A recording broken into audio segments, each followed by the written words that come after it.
Bismillahirrahmanirrahim. Assalamualaikum warahmatullahi wabarakatuh. Waalaikumsalam warahmatullahi wabarakatuh. Rabbi shrah li sadri wa yassir li amri wahlul 'uqdatam min lisani yafqahu qawli amma ba'du.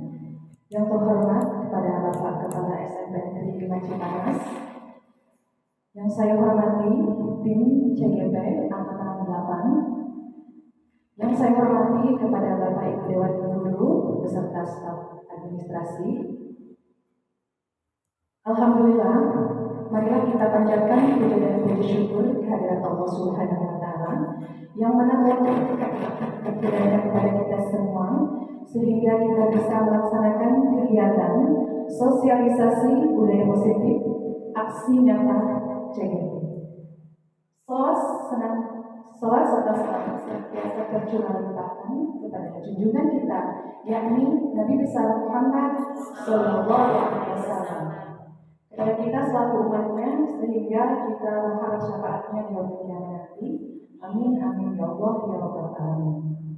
Baiklah, di sini saya selaku pembawa acara akan menyampaikan susunan acara, yakni yang pertama pembukaan, yang kedua menyanyikan lagu Indonesia Raya, yang ketiga sambutan dari Bapak Kepala SMP Negeri 5 Cipanas. Selanjutnya Prakata Koordinator Tim CGP. Acara selanjutnya penyampaian materi, yang pertama akan disampaikan oleh Mai Subaktiawati SS. Selanjutnya Nia Kurniati Solihah SPD, dan yang terakhir Muhammad Subhan SSI MPD. Dan acara yang terakhir yaitu penutup atau doa. Baiklah, marilah kita mulai acara ini dengan membacakan ayatul basmalah. Bismillahirrahmanirrahim. Acara selanjutnya yaitu menyanyikan lagu Indonesia Raya yang akan dikomandoi oleh Ibu Sumarni SPD. Kepadanya disilakan. Dengan segala hormat, para peserta dimohon untuk berdiri.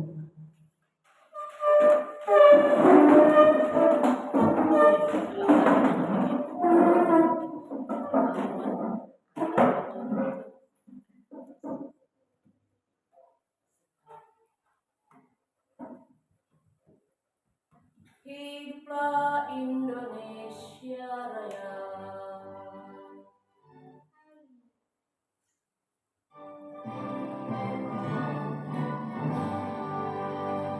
Indonesia tanah airku, tanahku padamu.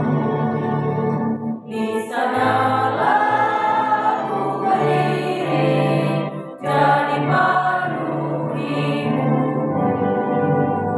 Indonesia bangsaku, bangsa dan tanah airku. Marilah kita berseru, Indonesia bersatu. Hiduplah tanahku, hiduplah negeriku, bangsaku, rakyatku semuanya. Bangunlah jiwanya, bangunlah badannya untuk Indonesia Raya. Indonesia Raya, merdeka, merdeka, tanahku, negeriku yang ku cinta. Indonesia Raya, merdeka, merdeka, hiduplah Indonesia Raya. Indonesia Raya, merdeka, merdeka, tanahku, negeriku yang ku cinta. Indonesia Raya, merdeka, merdeka, hiduplah Indonesia Raya. Selesai, hadirin dimohon duduk kembali. Acara selanjutnya yaitu sambutan, yang pertama akan disampaikan oleh Bapak Kepala SMP Negeri 5 Cipanas. Kepadanya disilakan.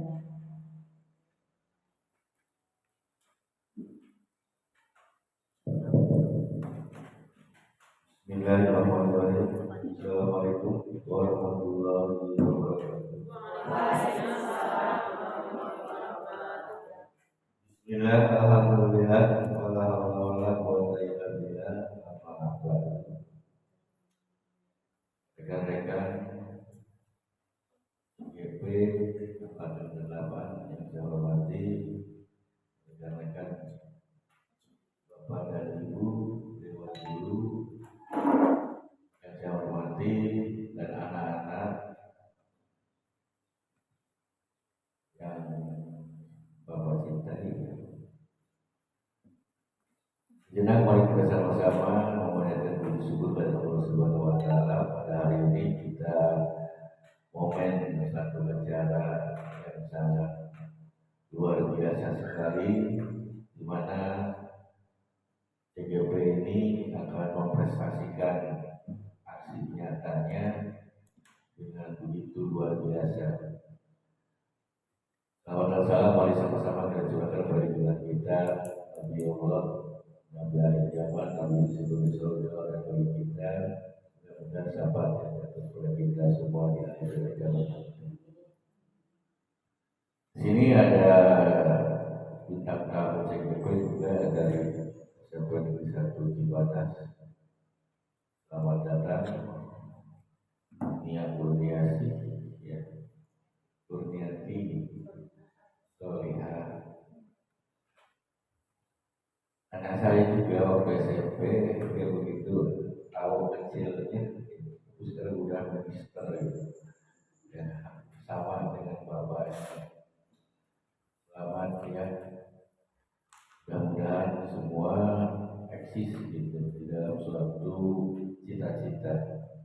Kita semua jadi guru itu harus bermimpi, mimpi ya, mimpi kelak kita akan jadi apa, jangan jalan di tempat. CGP ini merupakan program yang luar biasa ya. Semua menguras tenaga, pikiran, sehingga ketika tampil juga akan berbeda. Seseorang akan berbeda dengan kedewasaan yang penuh ya dalam dirinya, sehingga bisa merealisasikan pembelajaran dengan anak-anak kita. Mudah-mudahan CGP ini menjadi berhasil lulus menjadi guru program dan menjadi motivasi juga bagi kita untuk mengikutinya, dan akan menjadi permata bagi anak-anak di SMP 5 Cibadas ini. Itu harapan kita ya. Lelahnya CGP ini dari nol sampai nanti ya, itu sangat sekali lelah, tapi itu merupakan proses ya, proses yang dialami. Namun nanti kita akan menuai apa yang kita tanam. Mudah-mudahan itu ya, tuaian kita akan berhasil dengan nikmat, indah ya, sehingga tak terasa lelah kita itu. Jangan mengeluh dengan suatu keadaan, jangan cengeng dengan suatu keadaan ya. Kita harus tegar, harus bisa melawan apa yang ada dalam diri kita dan keadaan lingkungan. Kita lawan itu semua, karena nasib seseorang itu bukan ditentukan oleh orang banyak, itu oleh diri kita sendiri ya. Itu sudah yakin, dan janji Allah sudah menyatakan itu, bahwa siapapun yang akan berubah nasib adalah diri kita sendiri. Ini janji Allah itu sudah jelas ya. Sehingga apa yang dituangkan nanti ya sebagai motivasi kita mempresentasikan CGP ini, mudah-mudahan ini merupakan alur ya, merupakan cerita bahwa di mana setelah kita mengikuti kegiatan CGP ini, ketika nanti kita merasakan itu, mengikuti itu, ternyata benar ya. Apa yang dulu dituangkan oleh teman-teman, oleh rekan-rekan, ternyata betul sekali. Jadi sekali lagi saya titipkan pada teman-teman, jangan mengeluh ya, jangan menyerah. Apapun apapun yang terjadi kita terus tempur, ya, terus kita berusaha. Banyak yang harus kita kerjakan selain CGP, banyak yang harus kita lakukan. Prestasi kita, ya, prestasi kita dituntut itu, karir kita juga dituntut. Jadi sehingga siapapun ya pasti bisa dan bisa. Tidak ada yang tidak mungkin. Ya. Why not? Kenapa tidak kita melaksanakan itu? Ya, terima kasih pada CPP. Ya, silahkan presentasikan aksi nyata, ya, Bapak dan Ibu, sehingga kami akan melihat, oh ternyata apa yang dilakukan selama ini betul-betul ya membuahkan suatu hasil dan akan direkam oleh kami sendiri. Sekolah ini mengharapkan Bapak dan Ibu menjadi jelmaan, ya, menjadi idola, menjadi cerminan ya untuk kami, sehingga kami bisa menilai, bisa mengevaluasi kegiatan di sekolah ini. Mungkin itu ya, sekali lagi silakan presentasikan aksi nyata ini dengan semaksimal mungkin. Ya, Pak Subhan, Bu Mai, Bu Nia, ya, silakan presentasikan bisa aksi nyata ini dengan maksimal mungkin. Terima kasih. Mudah-mudahan dalam acara ini bisa diberi kesehatan, dilancarkan dan sampai tuntas nanti kita diakhiri dengan semua berjalan dengan lancar. Wabillahi taufiq wal hidayah. Wassalamualaikum warahmatullahi wabarakatuh. Waalaikumsalam warahmatullahi wabarakatuh. Terima kasih kepada Bapak Kepala SMP Negeri Cipanas yang telah memberikan sambutan serta motivasi kepada kami semua. Baiklah, acara selanjutnya yaitu sambut prakata koordinator tim CGP yang akan diwakili oleh Pak Subhan. Kepadanya disilakan.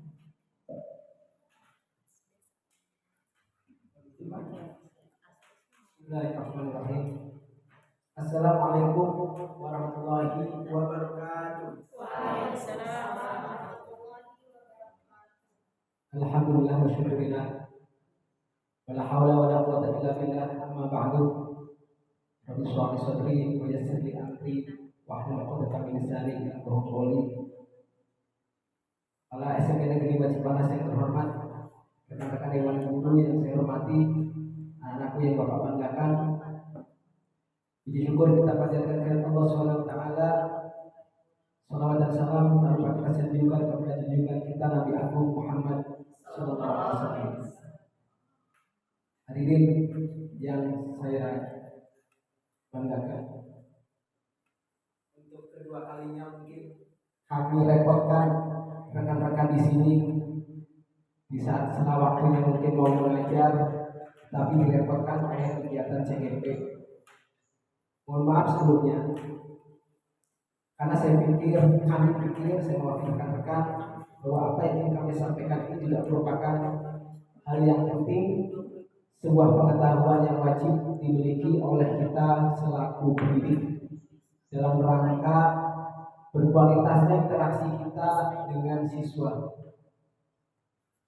Mari jadikan sekolah kita layaknya kawah dari muka, kata Pak Firman, dan itu betul. Untuk membuat siswa berkarakter tentunya harus kita terus-menerus konsisten menanamkan sifat yang positif. Selama ini mungkin interaksi dan komunikasi kita, kalau saya kadang merasa sombong, saya sudah bisa berkomunikasi dengan siswa.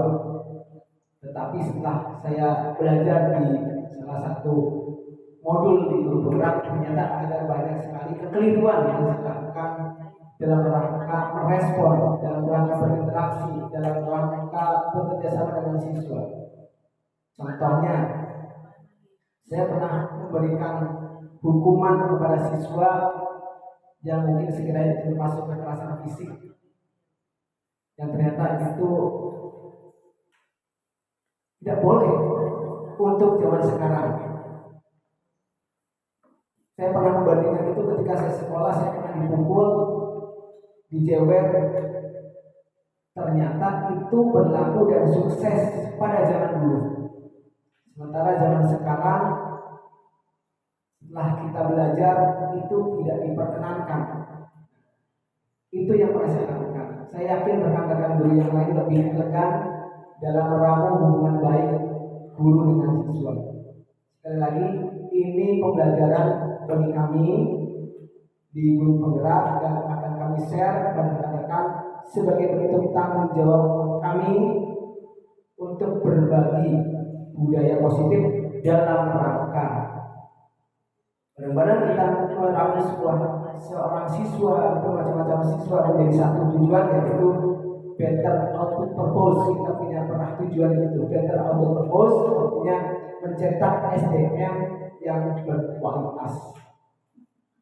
Kualitasnya baik dari segi akademik tentunya dan juga dari segi afektif maupun psikomotor. Orang yang bagus, pintar, tentunya berakhlak pun harus mulia. Itu yang kami harapkan. Lewat apa? Akademik lewat interaksi di kelas, afektif atau akhlak lewat komunikasi, interaksi kita dalam keseharian. Saya ingatkan pada diri saya sendiri bahwa saya sebagai pendidik punya 4 kompetensi yang harus saya tanamkan setiap hari. Profesional, kompetensi pedagogi, kompetensi kepribadian, dan kompetensi sosial. Profesional hubungannya dengan keilmuan kita tidak boleh salah menyampaikan ilmu kepada siswa. Pedagogi adalah bagaimana kita melakukan pembelajaran dengan siswa, bagaimana kita membuat sebuah metode, model, pendekatan, strategi dan sebagainya dalam rangka menyampaikan ilmu tersebut kepada siswa secara tepat sehingga siswa dapat menyerap ilmu yang kita sampaikan. Kompetensi kepribadian, bahwasanya kita sebagai pendidik harus menjadi suri tauladan yang baik karena kita akan dilihat oleh siswa. Kita ini role model siswa. Kalau siswanya mungkin sering melakukan hal yang kurang baik, jangan-jangan kita ini sebagai suri tauladan yang dilihat sebagai siswa di yang baik juga. Makanya kita menjadi memiliki kompetensi kepribadian yang baik. Yang terakhir, kompetensi sosial, bahwasanya kita makhluk sosial tidak bisa hidup sendiri. Kita harus bisa berinteraksi, harus bisa berkomunikasi secara positif dan penuh motivasi kepada siswa. Mohon maaf pada rekan-rekan yang mungkin waktunya untuk santai-santai tapi terganggu dan mungkin nanti akan sedikit bosan dengan materi kami mohon maaf. Tapi saya yakin dengan adanya Ibu Mai Sukapjawati samping kanan saya, di ujung sana Ibu Nia Nuriyati Solihah, insya Allah tidak membosankan. Insya Allah materi yang akan kami sampaikan menarik dan memberikan pengetahuan yang diperlukan kita sebagai pendidik. Sekali lagi terima kasih. Demikian prakarya saya yang ditunjuk sebagai koordinator karena saya mungkin laki-laki di antara perempuan. Tapi saya nggak apa-apa. Bila taufiq wal hidayah. Assalamualaikum warahmatullahi wabarakatuh.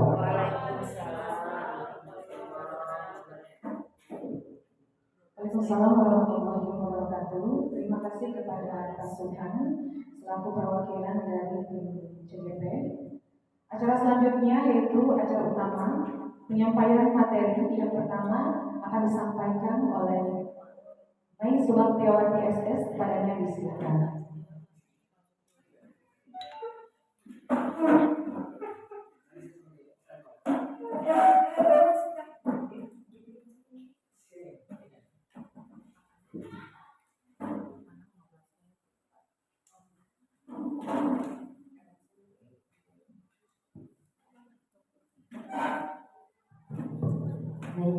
Bismillahirrahmanirrahim. Assalamualaikum warahmatullahi wabarakatuh.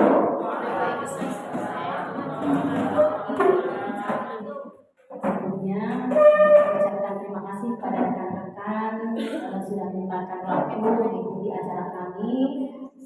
Semoga apa yang kita lakukan di siang hari ini membawa manfaat untuk kita semua. Kita sama-sama belajar dari acara ini ya. Tapi sebelum itu, ini karena siang ya Bapak Ibu, saya di kelas bahasa Inggris biasanya memberikan motivasi ke anak-anak dengan ya mungkin speaking kalau bahasa lainnya apa ya, itu kita seperti di bahasa Inggris tuh ya sama seperti PKI punya tepuk semangat, saya juga punya tepuk Bu Ira. Ya punya ya. Seperti yang di video mungkin ya, karena ini siang ini sudah semakin ngantuk ya. Kita punya ini tepuk the best ya. I am the best, these are the best, we are the best, yes. Itu ya gitu aja Bapak Ibu supaya kita semangat gitu aja ya saya. Siap ya semuanya itu ya. Berdiri dong biar semangat. Karena kita udah mulai ngantuk ya. Kita udah mulai ngantuk demi masa depan anak-anak. Baik itu ya. Oke siap ya. Baik Pak Ketua. Oke tepuk the best. I am the best. You are the best. We are the best. Yes. Terima kasih. Tepuk tangan dong. Ibu ya. Ulang lagi. Belum apa-apa baik berdiri lagi. Yang kencang dan semangat ya. Baik. Yuk tepuk the best. I am the best. You are the best. We are the best. Yes. Oke terima kasih banyak. Saya tidak lanjut ya. Ibu sebenarnya ya. Apa yang akan kami sampaikan ini merupakan aksi nyata kami setelah kami mempelajari modul 1 yang di situ ada 4 item ya, ada modul 1.1, 1.2, 1.3 dan 1.4. Di 1.4 ini kami harus melakukan aksi nyata berbentuk diseminasi yang bisa Ibu lihat di sana aksi nyata penerapan budaya positif ya. Penerapan budaya positif. Kalau kita sudah mendengar kata budaya, kemudian ada positif. Ya, terus budaya.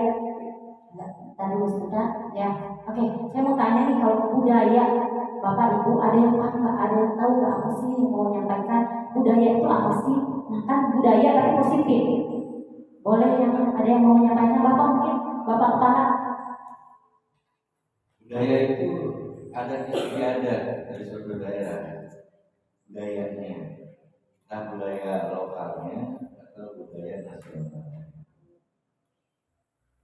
Baik, terima kasih Bapak. Ada lagi yang mau menyampaikan? Bu Sumani, silakan Ibu. Terima kasih Bu Mei. Mungkin ini hanya sekedar pengetahuan saya ya tentang budaya. Budaya itu yang saya tahu adalah selain tadi yang sudah disampaikan oleh Bapak Kepala yaitu adat istiadat. Saya ingin menambahkan mungkin kebiasaan lokal ya, kebiasaan kearifan lokal yang ada di satu tempat yang mungkin itu menjadi ciri khas dari satu daerah. Mungkin itu saja. Terima kasih. Terima kasih Bu Sumani, luar biasa pendapatnya ya Pak Punya dan Pak Sunani ya.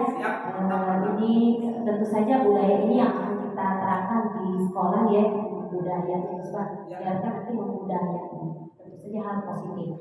Baik, sebelum masuk ke situ saya ucapkan terima kasih. Nanti kita ke depan akan budaya positif di sekolah itu seperti ini nih, ya. Baik, Pak Supan lanjut. Nanti ditanggapinya nanti ya Bu ya.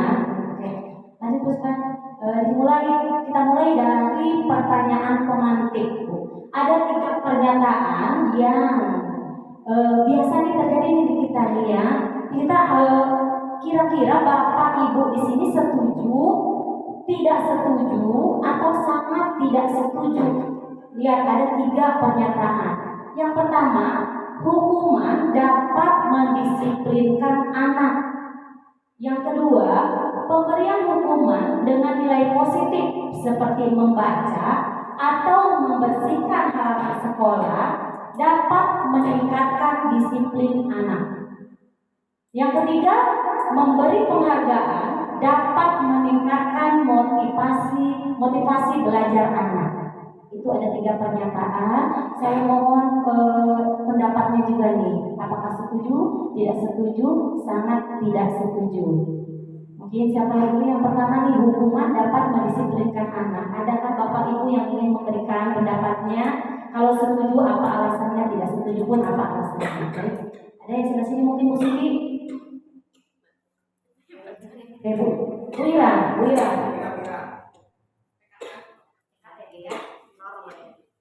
Ya. Yang pertama ya, hukuman dapat mendisiplinkan anak. Hukuman itu kan ada macam-macam ya, tergantung gurunya. Ada yang hukumannya sifatnya kekerasan, fisik. Kalau untuk fisik, saya tidak setuju. Tapi kalau misalkan hukuman anak tersebut dinasehati, kemudian membuat perjanjian, saya setuju. Tapi kalau untuk segi fisik, memukul dan sebagainya, tidak setuju. Terima kasih Bu Ira. Tadi tidak setuju, tapi setuju kalau misalnya itu positif gitu ya Bu Ira. Kita katakan positif Pak Suban.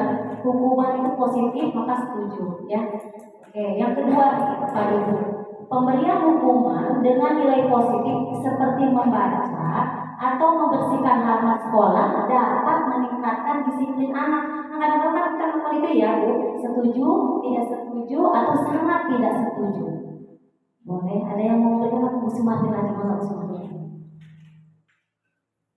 Mungkin yang lainnya juga punya pendapat masing-masing ya. Jadi ini adalah pendapat saya untuk pernyataan yang kedua.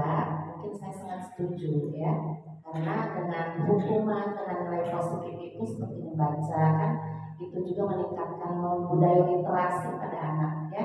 Jadi itu salah satu nilai positif dari kita memberikan hukuman terhadap anak dengan cara untuk membaca. Kemudian yang kedua juga membersihkan halaman sekolah tentunya. Di samping kita memberikan hukuman, tetapi imbas yang didapatkan bisa mungkin halaman kita menjadi bersih ya. Mungkin itu adalah salah satu nilai positif juga dari bentuk hukuman yang kita berikan juga terhadap siswa. Mungkin itu saja. Terima kasih. Terima kasih.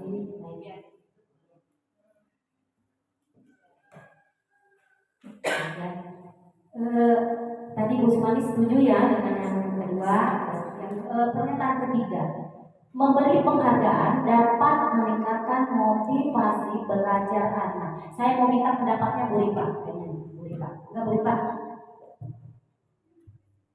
Oh siapa Bapak? Silakan.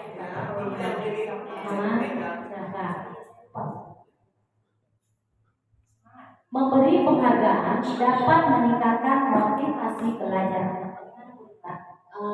Untuk poin nomor 3 saya sangat setuju karena reward atau penghargaan itu memang sangat memotivasi siswa. Nggak perlu harus berbentuk sebuah barang.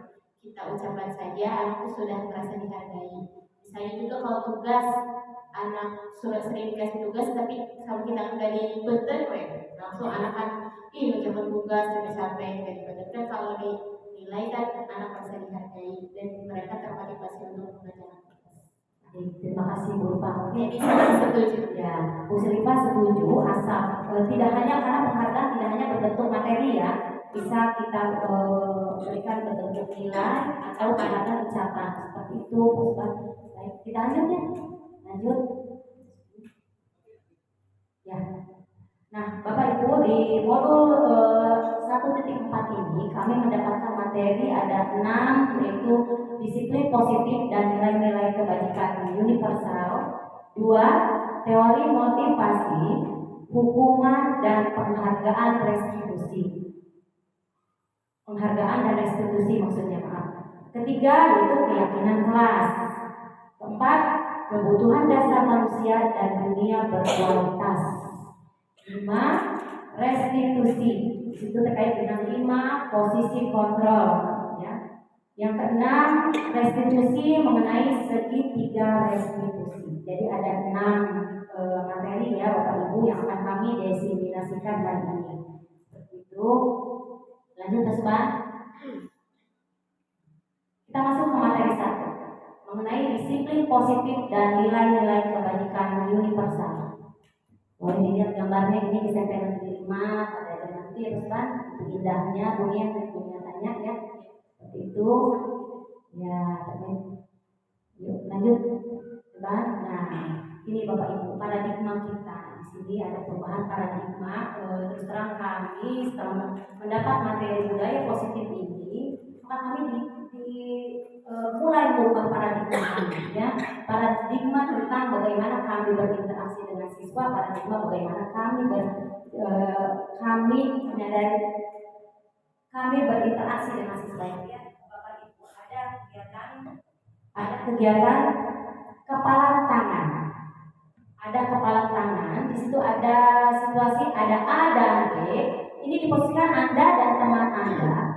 Sobeklah secari kertas kecil, tuliskan benda atau sesuatu yang sangat berharga untuk Anda. Letakkan di salah satu tangan Anda dan genggam benda atau sesuatu tersebut dengan segala daya.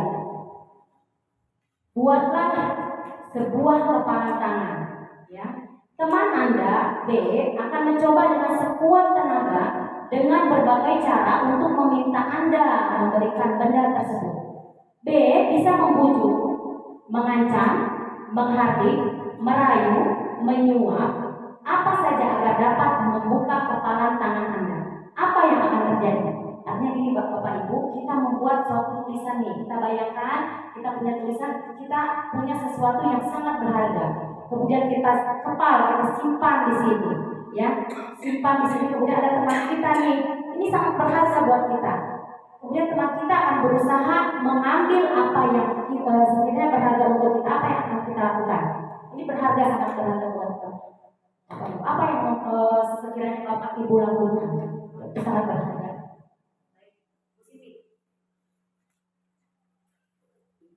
Ada ibu sini, maka itu lupa. Oke, mencoba menjawab gue. Karena itu merupakan sesuatu yang berharga buat kita, sudah otomatis saya akan berusaha mempertahankan sesuatu yang membuat itu berharga. Jadi akan berusaha untuk melindungi dan mempertahankan apapun yang terjadi. Mungkin sampai titik darah penghabisan, mungkin seperti itu. Ya, terima kasih. Akan mempertahankan, ya, karena itu sangat berharga, bahwa orang lain tidak bisa mengatur bagaimana kita yang punya kuasa terhadap diri kita. Seperti itu. Lanjut.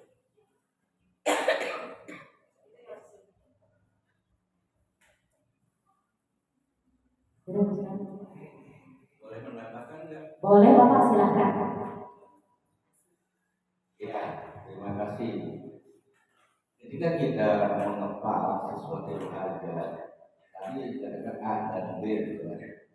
Nah, ketika itu kita, kalau memang setelah kita pegang erat, ya, apa yang ditulis oleh kita, apa yang dijaga oleh kita, tapi ketika ada yang meremeh, meminta, memohon, ya, dan itu merupakan emergensi yang sangat penting untuk dirinya, kenapa tidak kita berbagi?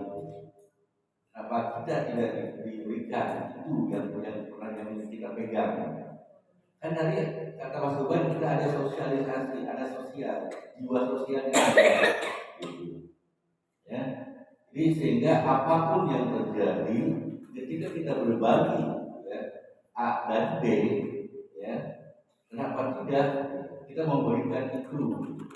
Tidak walaupun untuk mereka atau dia si B tadi membujuk atau mengancam, tidak menghardik, juga tidak melakukan, tapi kita sendiri menyadari bahwa kehidupan itu adalah bersosial, ya. Kalau memang dia emergensi sangat penting dan membutuhkan dirinya dengan apa yang kita pegang, kenapa tidak kita berikan itu? Saya kira itu mungkin, ya. Terima kasih. Luar biasa, Bapak, sosialnya di sini, ya. Apapun yang kita lakukan itu atas dasar kemauan kita, ya Pak. Itu. Jadi posisi kontrolnya ada di diri kita. Ya, kita mau memberikan atau tidak itu tidak ada paksaan, dan itu tergantung kembali lagi ke dalam diri kita. Betul, ya saya. Oke, lanjut. Ini paradigma, ya, paradigma bahwa kita berkuasa atas diri kita, gitu ya. Nah ini yang sering kita lakukan sebagai guru ya. Ada beberapa ilusi kontrol nih ya.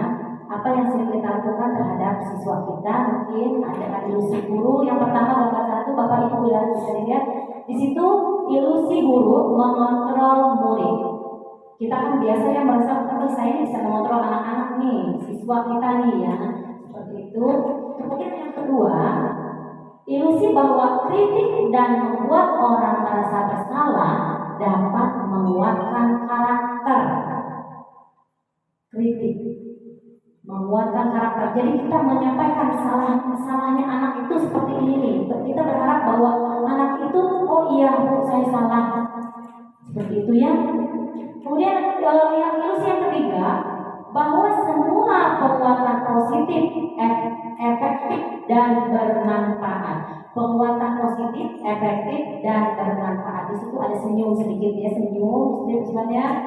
Kemudian yang keempat nih, ilusi bahwa orang dewasa memiliki hak untuk memaksa.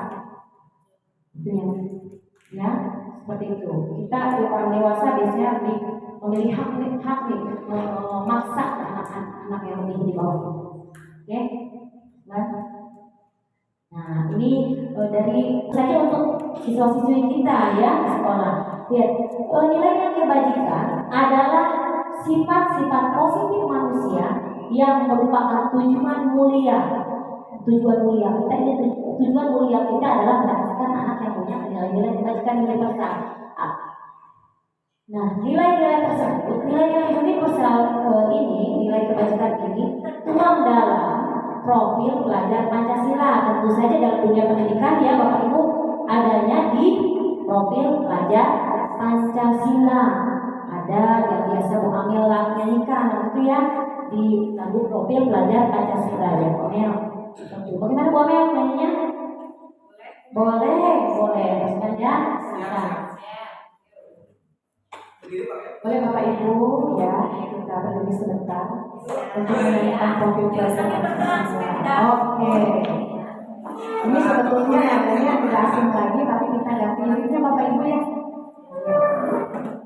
Sambil diikuti saja ya, pakai gerakannya.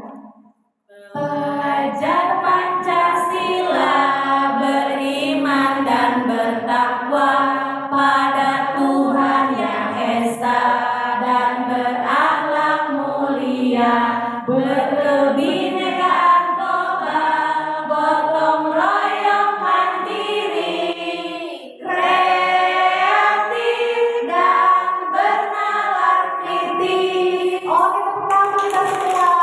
Terima kasih Bu Mei. Terima kasih Bu Amel, luar biasa ya.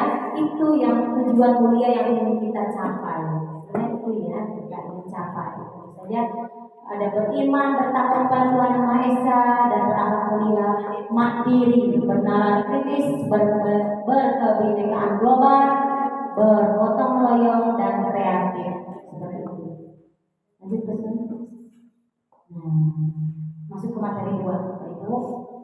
Di modul ini juga kami mendapatkan teori motivasi, hukuman dan penghargaan. Tadi berkaitan dengan pertanyaan pemantik tadi ya Bapak Ibu ya. Menurut Ki Hajar Dewantara, ini merujuk ke manusia yang merdeka ya, manusia merdeka. Definisi kata merdeka menurut Ki Hajar Dewantara adalah mardika itu jawanya Nora mung lepasing pangleh nging uga kuat kuasa aman diri priangga. Ya, ada Bu Siti yang ya Bu Siti luar biasa ya. Makna-maknanya itu luar biasa. Artinya Bu Siti boleh dibaca sama Bu Siti bahasa Jawanya mungkin ya lebih paten ya Mas Bad ya. Maka Bu Siti silahkan. Pas biar logatnya pas. Sudah mau artinya tidak hanya terlepas dari perintah, akan tetapi juga cakap buat memerintah diri sendiri. Ya. Artinya tadi kita adalah manusia yang merdeka. Atau ibu anak-anak muda kita juga manusia merdeka. Tidak terlepas, tidak hanya terlepas dari perintah, tetapi juga bisa cakap dalam memerintah. Seperti itu. Dia memerintah dirinya sendiri. Sama kita juga ya. Seperti itu. Lanjut.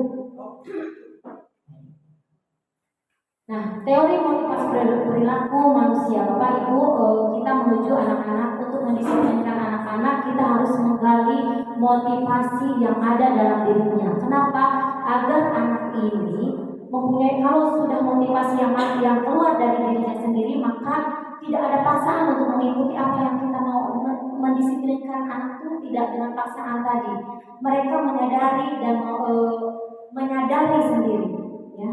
Seperti lihat, ada motivasi eksternal, ada motivasi internal. Nah, ini tujuan disiplin positif, ya, datang dari kesadaran anak sendiri. Nah, di situ anak-anak akan bertanya, saya akan menjadi orang seperti apa bila saya melakukannya. Kalau masih dalam eksternal kan pertanyaan yang timbul begini, apa yang akan terjadi apabila saya tidak melakukannya? Kalau saya nggak melakukan itu, maka apa yang terjadi? Oh, saya nanti dihukum. Artinya anak sudah yuk menghindari hukuman itu, mereka melaksanakan apa yang kita tata tertib itu misalnya ya. Kemudian yang kedua, untuk mendapatkan imbalan dari orang lain, instansi. Pertanyaan muncul, apa sih yang akan saya dapatkan apabila saya melakukan berkaitan dengan penghargaan dan hadiah tadi ya, ya Bapak Ibu, ya. Nah, yang kita munculkan harusnya untuk menghargai diri sendiri, motivasi internal. Maka muncul, oh saya akan menjadi orang seperti apa bila saya melakukannya. Kalau saya sering bolos, maka saya nanti akan bagaimana nih? Kalau saya tidak benar-benar sekolah, maka saya tidak akan jadi orang seperti ini. Akhirnya mereka menyadari, berarti saya untuk jadi orang seperti orang yang sukses, maka saya harus benar-benar sekolah. Nah, itu kesadaran itu yang ingin kita capai dengan teori ini ya, Pak. Teori motivasi intrinsik ini. Oke, lanjut, Pak. Ya, ini sebenarnya kuis nih Bapak Ibu sebenarnya ya, tapi tidak apa-apa. Ada beberapa contoh dari apa yang sering kita lakukan di keseharian sekolah ya, Bapak Ibu. Kita kadang-kadang memberi menyuruh anak untuk mencatat 100 kali di dalam buku kalimat saya tidak akan terlambat lagi. Ketika anak terlambat, disuruh mencatat 100 kali nih. Ya, tulis saya tidak akan terlambat lagi. Ketika terlambat, itu merupakan hukuman katanya di situ Bapak Ibu. Nah, lari mengelilingi lapangan basket 2 kali karena terlambat hadir di sekolah, itu hukuman. Murid diminta untuk push up 15 kali karena tidak menggunakan masker di sekolah, itu hukuman. Menggantikan kertas tugas teman yang telah dicoret-coret, itu konsekuensi. Membersihkan tumpahan air di meja tulis karena tersenggol pada saat belajar, itu konsekuensi. Murid disuruh untuk tidak mengenakan sepatu seharian di sekolah karena tidak mengenakan sepatu hitam, itu hukuman. Nah, lari mengelilingi lapangan basket 2 kali karena terlambat 10 menit untuk pelajaran PJOK, itu konsekuensi.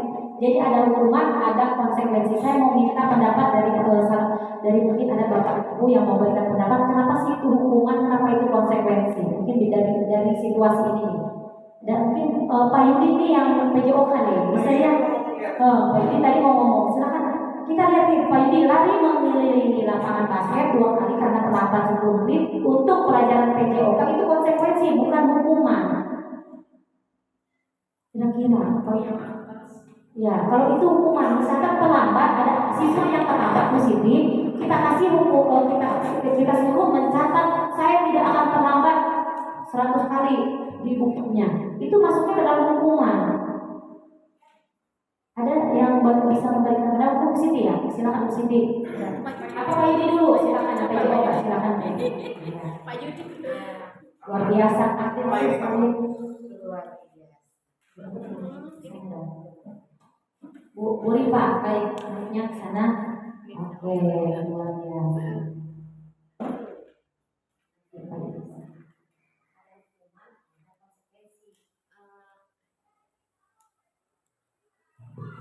Assalamualaikum warahmatullahi wabarakatuh. Kalau sepemahaman saya, kalau konsekuensi itu biasanya mungkin datang dari diri sendiri dan juga cenderung setimpal dengan apa yang dia lakukan. Kayak misal membandingkan kertas tugas teman yang telah dicoret-coret, mungkin karena dia menjahili temannya dengan kertas yang dicoret-coret, otomatis ya hukumannya setimpal. Cuman tadi juga saya melihat antara yang lari, kenapa yang bawah itu konsekuensi, karena berkaitan dengan pelajaran. Jadi bukan hukuman istilahnya, karena memang berkaitan dengan pelajaran. Ya udah lari, soalnya yang lain juga mungkin lari, tapi mungkin yang lain malah lari 1 kali, dia 2 kali karena dia terlambat gitu. Jadi cenderung konsekuensi yang harus dia terima. Terima kasih. Oh, tangan buat Rifa luar biasa ya. Ternyata pemahaman analisanya luar biasa. Ya betul sekali Bapak Ibu. Itu ada hukuman, ada konsekuensi. Teteh mau memberikan pendapat? Oh Pak, Bapak mau memberikan pendapat maka silakan. Ya, tambahan ya, hukuman dengan konsekuensi kita.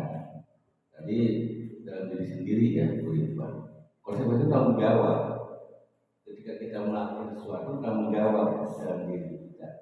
Nah, ketika anak mencoret-coret kertas temannya, dia harus tanggung jawab gitu kan. Bukan hukuman, tapi tanggung jawabnya diberikan lagi kertas untuk menggantikan. Sedikit cerita dulu bahwa ketika itu di kurikulum guru tahun 2005, siswa kenapa ingin mengikuti kegiatan gurunya dan selalu manut pada gurunya, ya kan? Nah, karena anak harus apa, murid itu diciptakan untuk sesuai apa yang dilakukan oleh gurunya ketika itu, sehingga apa yang dilakukan oleh gurunya diikuti oleh muridnya. Nah, hal semacam ini antara hukuman atau konsekuensi itu hal yang betul-betul dapat dimunculkan ketika ini hukuman, ini konsekuensi, ini harus bertanggung jawab. Siswa itu sendiri harus melakukan hal yang seperti itu. Terima kasih.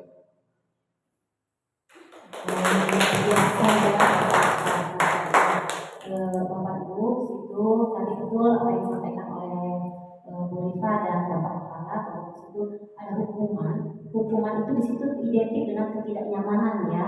Kalau konsekuensi itu ada tanggung jawab, betul Bapak, tanggung jawab dan sesuai dengan apa kontennya mungkin atau keadaannya. Seperti tadi lari mengelilingi lapangan basket 2 kali karena terlambat 10 menit untuk pelajaran PJOK. Tentu saja cocok ya Bapak Ibu. Dan kalau yang di pertama mencatat 100 kali untuk anak yang terlambat, apakah dengan anak disuruh mencatat 100 kali maka nanti besoknya anak tidak akan terlambat lagi? Kalau ini kan sesuai dengan pelajarannya seperti itu. Dan ada mungkin kita tanggung jawab tadi kan? Oh iya. Yang baik Ustaz. Ya. Nah tadi perbedaan hukuman dan konsekuensi. Kenapa kami tampilkan dari kasus-kasus seperti itu? Bahwa kita kadang-kadang kita juga lupa dengan ini apa itu. Ini masuk hukuman atau konsekuensi. Yang harus kita timbulkan kan anak memahami bahwa ini konsekuensi saya melakukan kesalahan ya. Bapak Ibu, di situ ada identitas gagal, identitas berhasil atau sukses. Saya akan bahas tentang hukuman dan konsekuensi dulu ya. Kalau hukuman di situ sesuatu yang menyakitkan harus terjadi. Tentu saja ketika kita dihukum rasanya kan sakit ya Bapak Ibu. Nah kalau sanksi Bapak Ibu, sesuatu itu memang harusnya terjadi. Yang kedua, tidak nyaman untuk murid atau anak untuk jangka waktu panjang ya. Kalau konsekuensi tidak nyaman untuk murid atau untuk jangka waktu pendek. Pada waktu itu mungkin dia tidak nyaman, tapi kesananya kan tidak. Mereka iya ini tanggung jawab saya kan seperti itu. Nah kalau di hukuman korban mendapatkan keadilan. Kalau di konsekuensi itu korban bisa diabaikan.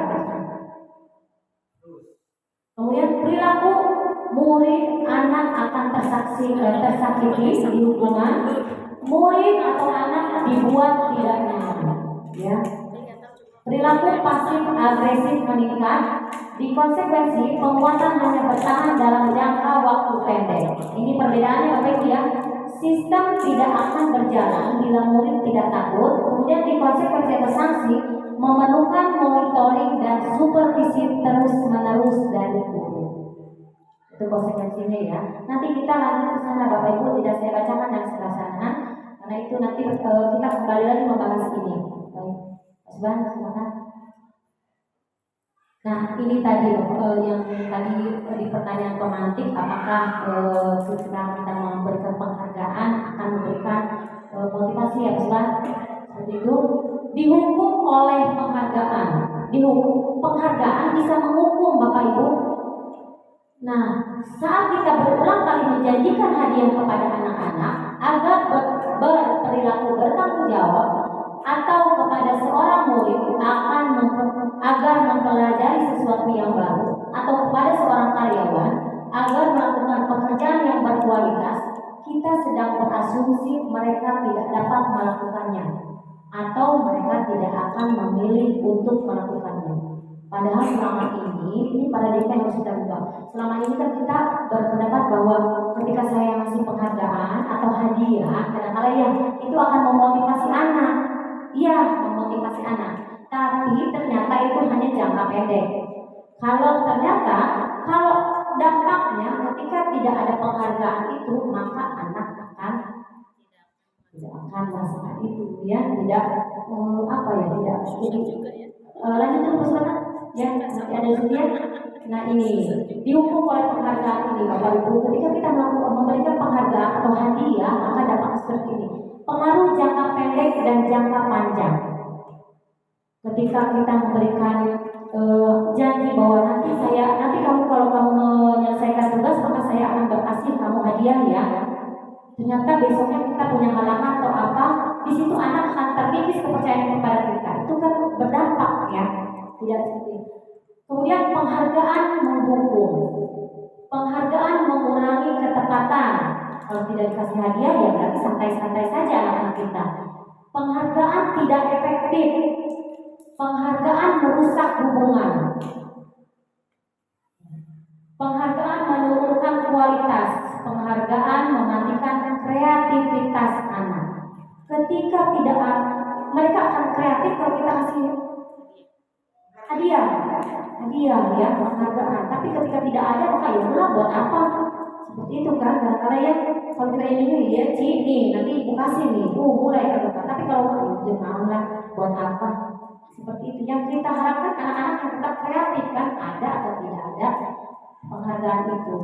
Penghargaan mengurangi motivasi intrinsik itu tadi, intrinsik motivasi dirinya. Kalau ada hadiah, iya bu, kalau itu nanti saya dikasih apa? Jadi begitu kan akhirnya ya, terbiasa untuk lah bu, emang ibu mau ngasih apa ke saya? Akhirnya dengan sifat seperti itu, kreativitasnya malah berkurang. Ternyata ya, itu ibu. Ternyata penghargaan itu yang selama ini kita anggap baik, benar. Dampaknya juga bisa negatif. Ternyata itu ya, itu paradigma yang harus diubah. Lanjut.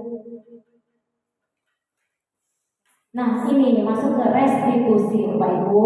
Nah, apa itu restitusi? Terus terang kami juga baru mempelajari di sini restitusi. Ya, restitusi itu adalah metode untuk menyusun kembali model disiplin di sekolah. Ya. Restitusi fokus pada solusi dan pemecahan masalah, bukan pada masalahnya. Restitusi mengajak murid untuk mengidentifikasi kembali tindakannya sehingga dia bisa menganalisis dan memikirkan langkah yang tepat dalam pemecahan masalahnya. Nah, restitusi juga merupakan proses kolaboratif yang mengajarkan murid untuk mencari solusi untuk masalah mereka dan membantu murid berpikir tentang orang seperti apa yang mereka ingin menjadi. Tujuan mulianya menjadi apa sih mereka itu ya? Dan bagaimana mereka harus memperlakukan orang. Ini restitusi ini, metode restitusi yang kami pelajari. Sehingga ketika anak melakukan kesalahan, kami diajar untuk disitulah kita sebagai seorang guru tuh berusaha bukan berfokus pada masalah apa masalahnya, tapi mencari solusi seperti supaya anak kita membimbing anak menyadari kesalahan, menyadari apa yang dilakukannya dan menemukan pemecahan masalah itu, solusi dari permasalahan itu. Dari pertanyaan kami dibimbing untuk melakukan restitusi yang mungkin Bapak Ibu kemarin melihat kami melakukan kegiatan berdialog dengan siswa ketika ada masalahnya seperti itu. Ya, baik lanjut. Nah, ini nih ciri-ciri restitusi. Bu, restitusi itu ada 9 ciri-cirinya ya. 1, bukan untuk menebus kesalahan, namun untuk belajar dari kesalahan. Kita harapkan bahwa kita dan siswa kita belajar dari kesalahan. Sehingga kalau kita belajar dari kesalahan, maka kita tidak akan melakukan kesalahan itu. Tidak ada orang yang mau jatuh ke lubang yang sama, kan ya Bapak Ibu ya.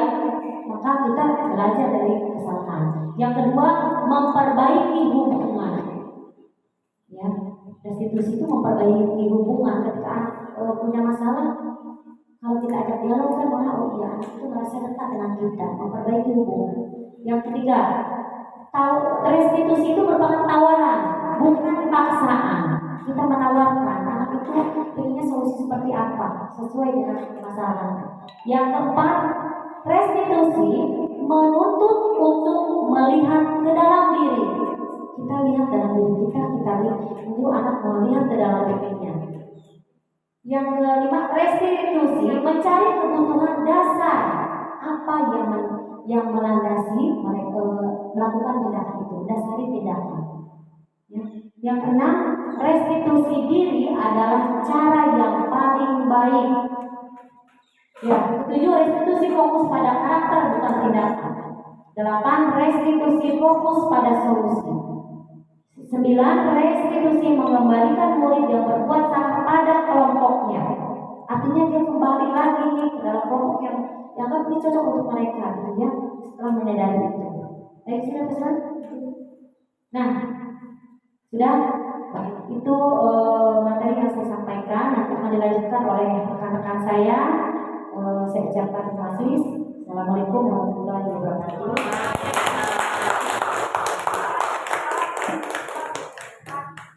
Baik, terima kasih Ibu Meswatiawati yang sudah menyampaikan materi 1 dan materi 2. Karena kita ada 6 materi, sementara ada 3 pemateri ini maka dibagi dua-dua ya. Nah, terus selanjutnya untuk materi 3 dan 4 isinya apa nanti akan disampaikan oleh bintang tamu kita dari SMP Negeri 1 Cipanas, Ibu Nia Kurniati Solihah SPD. Silakan Ibu Nia. Sebelumnya tepuk tangan berakhir untuk Bapak yang sepakat. Silakan selanjutnya pembicara kita Ibu Nia.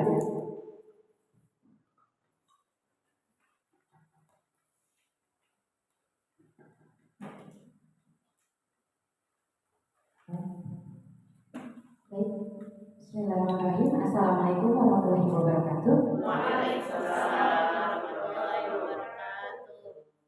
Alhamdulillahirabbil alamin wa bihi nasta'in wa ala umuri dunyawati wa ala alihi wa sahbihi ajma'in. Amma ba'du. Yang terhormat Bapak Kepala SMP Negeri 5 Cipanas dan yang saya hormati Bapak dan Ibu guru hebat beserta staf TU SMP Negeri 5 Cipanas. Yang mudah-mudahan pada hari ini kita semua diberikan sehat, diberikan kebahagiaan yang lahir dan batin. Amin amin ya rabbal alamin.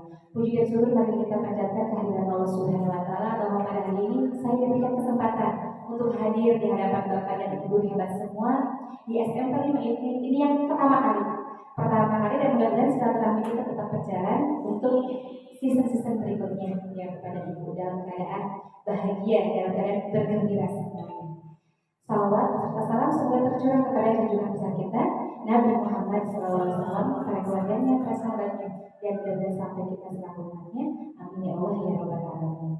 Baik, sebelumnya saya ucapkan terima kasih banyak kepada Pak Subhan selaku Bapak Ketua, kemudian Bu Mei juga, dan khususnya kepada Bapak Kepala SMP Negeri 5 Cipanas yang sudah menerima saya di sini. Alhamdulillah saya sangat senang. Mulai kado saya mau kado Pak. Gaulnya di sini ya ngapain mau kado. Baik, untuk materi ketiga tidak lama ya, keyakinan kelas Bapak dan Ibu. Ya, keyakinan kelas. Mulai tadi udah dipaparkan oleh rekan kami Mei, sekarang ada di keyakinan kelas. Mengapa keyakinan kelas? Mengapa tidak peraturan kelas saja?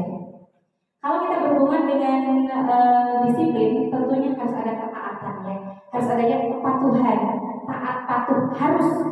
Disiplin itu mau gak mau, suka gak suka itu harus, karena itu adalah bentuk dari apa ya, keyakinan yang memang harus kita patuhi bersama. Gitu. Nah, mengapa keyakinan kelas? Next. Nah, mengapa kita memiliki peraturan tentang penggunaan helm pada saat mengendarai kendaraan roda 2 atau motor? Kemudian, mengapa kita memiliki peraturan tentang penggunaan masker dan mencuci tangan setiap saat? Bapak dan Ibu, apabila kita meyakini satu hal, tentunya kita akan melakukannya dengan penuh dengan ikhlas, tidak ada kekecewaan, tidak ada paksaan, tetapi ikhlas yang ada. Karena kita meyakini satu hal bahwa itu memang penting untuk kita lakukan. Tapi berbeda halnya ketika kita tidak mengimani itu, gitu ya, bodoh amat. Sistem bodoh amat itu harus kita hilangkan ketika kita meyakini satu hal itu memang penting. Seperti yang satu, mengapa kita memiliki peraturan tentang penggunaan helm? Nah, kemungkinan jawabannya adalah untuk selamatkan. Padahal helm bukan sesuatu yang bisa menyelamatkan kita kan? Itu hanya syariat saja. Gitu. Tetapi ketika kita meyakini dengan Bismillah kita bisa lancar, seperti tadi saya melewati roller coaster itu tadi luar biasa sekali. Saya berpikir. Tapi dengan kekuatan Bismillah, dengan keyakinannya, alhamdulillah saya nyampe di Selat Malaka di sini. Ya, alhamdulillah. Kemudian nomor tentang penggunaan masker. Kira-kira apa jawabannya? Kesehatan. Padahal secara tidak langsung masker itu cuma bikin aja, malah kita enak gitu ya.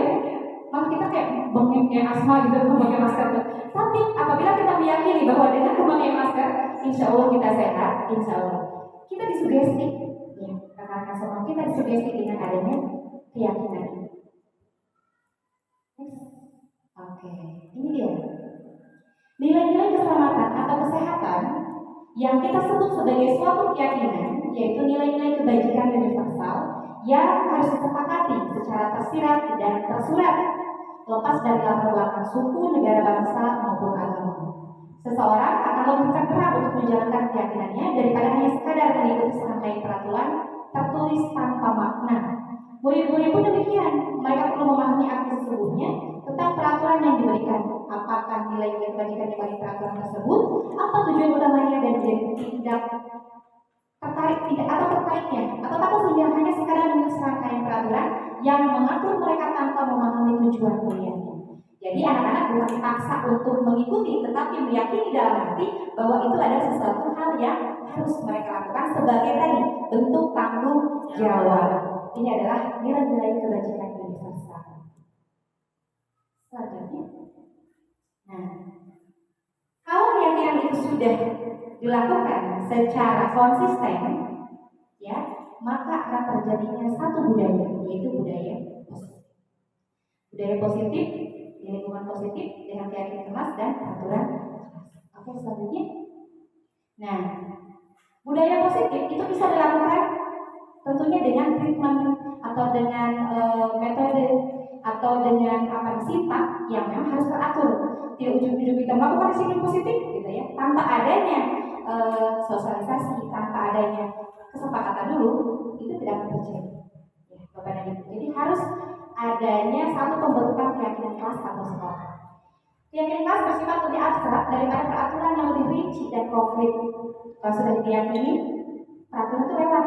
Peraturan itu di luar keyakinan, tetapi keyakinan di dalamnya masih ada peraturan yang mereka yakini. Kemudian keyakinan kelas berupa pernyataan universal. Pernyataan keyakinan kelas senantiasa dibuat dalam bentuk positif. Keyakinan kelas bahkan tidak terlalu banyak sehingga mudah diingat dan dipahami oleh semua warga kelas. Keyakinan kelas sebagai sesuatu yang dapat diterapkan di lingkungan tersebut. Kemudian semua warga kelas hendaknya ikut berkontribusi dalam pembuatan keyakinan kelas lewat kegiatan curah pendapat.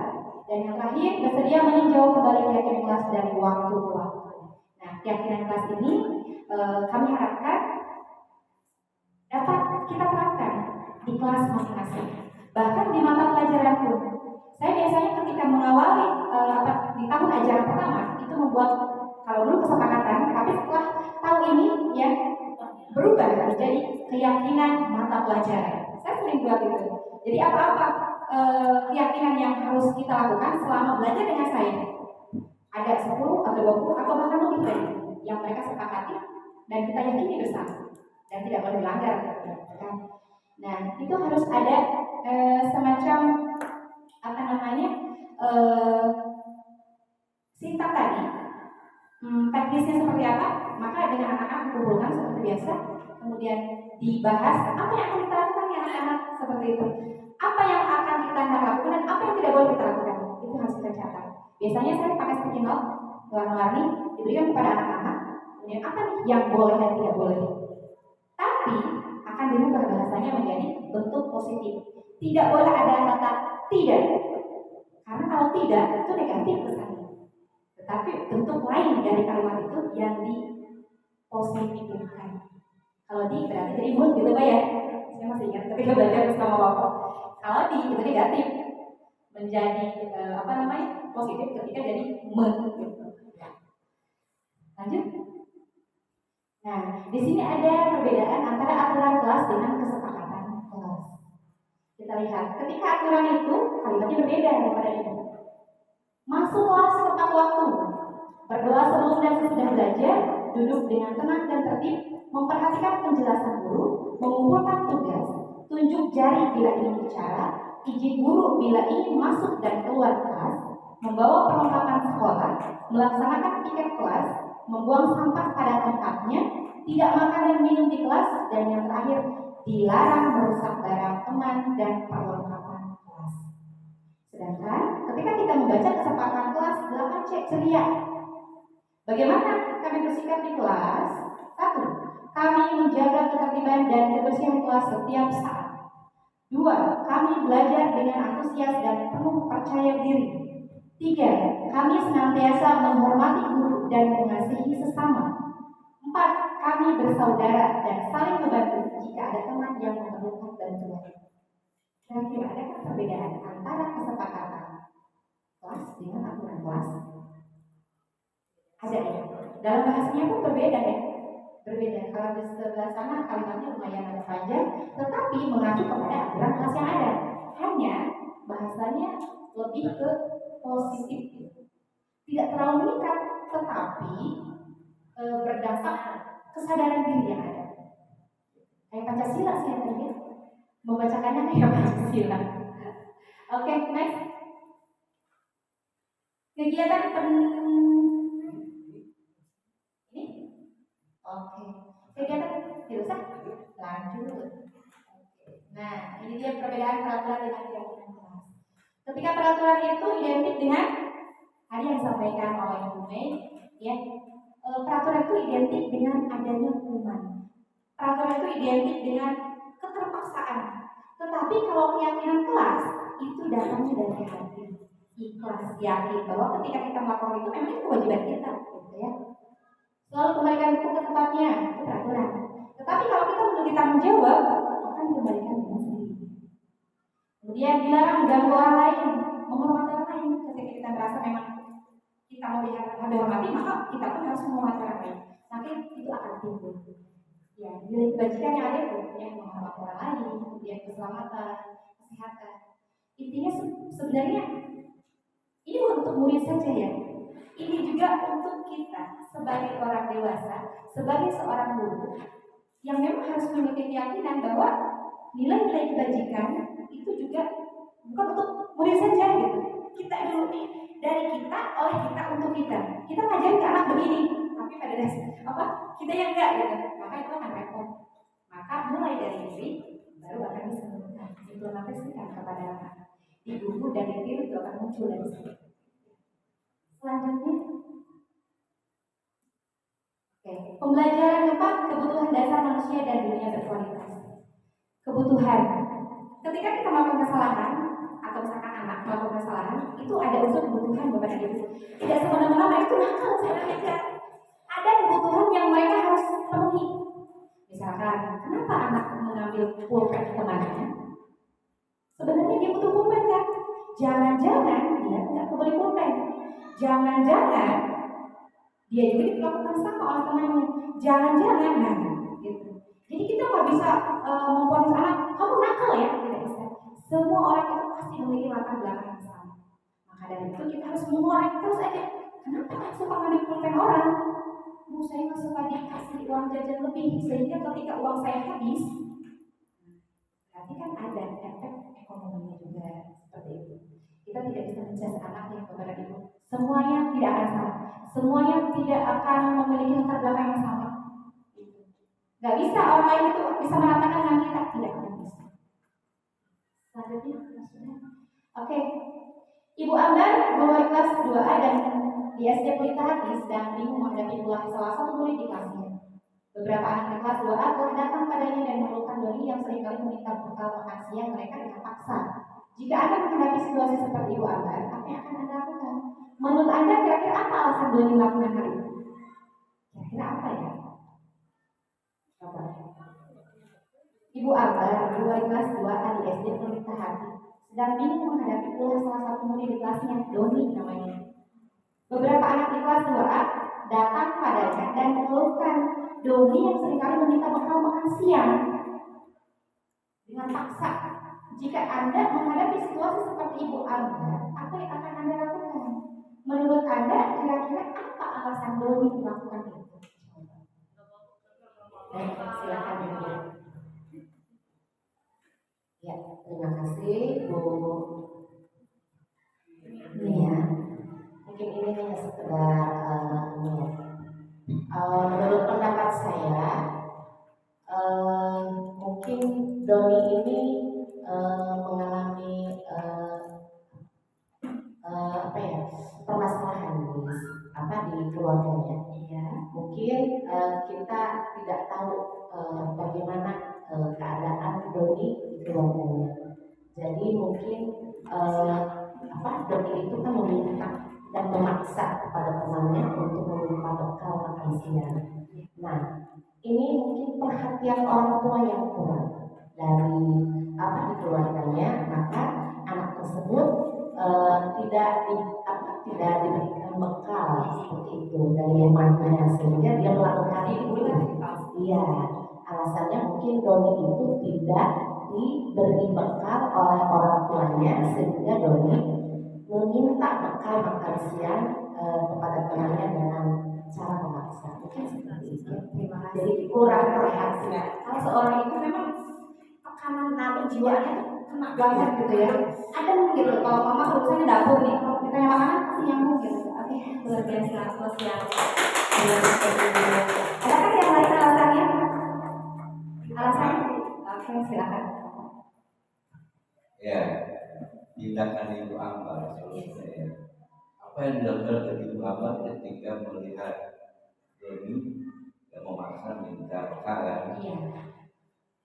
Karena dengan latar belakang Doni tadi, yang dilakukan oleh Ibu Ambar itu tidak menghardik Doni, bahkan mengajak Doni bareng sama-sama dengan temannya untuk makan bersama dan difasilitasi oleh Ibu Ambar tadi, sambil berbicara, berdialog dengan Doni supaya Doni itu tidak memaksa meminta lagi, tapi dia mau diajak untuk dengan temannya itu sama-sama makan bersama. Ya, jadi tindakan Bu Ambar itu mengajak Doni makan bersama, baru dia diberikan solusi yang terbaik untuk Doni tadi. Ya. Yang luar biasa. Jadi orang tua yang berbeda. Oke, ada lagi kan yang berbeda? Sepakat semua? Oke, terima kasih ya, Bapak, terima kasih. Baik, apa yang akan Anda lakukan kira-kira? Nah, ini dia. Yang apa ya, eksis lah gitu. Kemudian ada freedom, atau dia tuh pengen bebas. Ya, gimana mental jawara seperti itu, gitu ya. Seluruh tindakan manusia itu memiliki tujuan tertentu. Semua yang kita lakukan adalah usaha terbaik kita untuk mendapatkan apa yang kita inginkan. Ketika kita mendapatkan apa yang kita inginkan, sebetulnya saat itu kita sedang memenuhi satu atau lebih dari satu kebutuhan dasar kita. Ketika seorang murid melakukan suatu perbuatan yang bertentangan dengan nilai-nilai kebajikan atau melanggar peraturan, Sebenarnya itu dikarenakan mereka gagal memenuhi kebutuhan dasar mereka.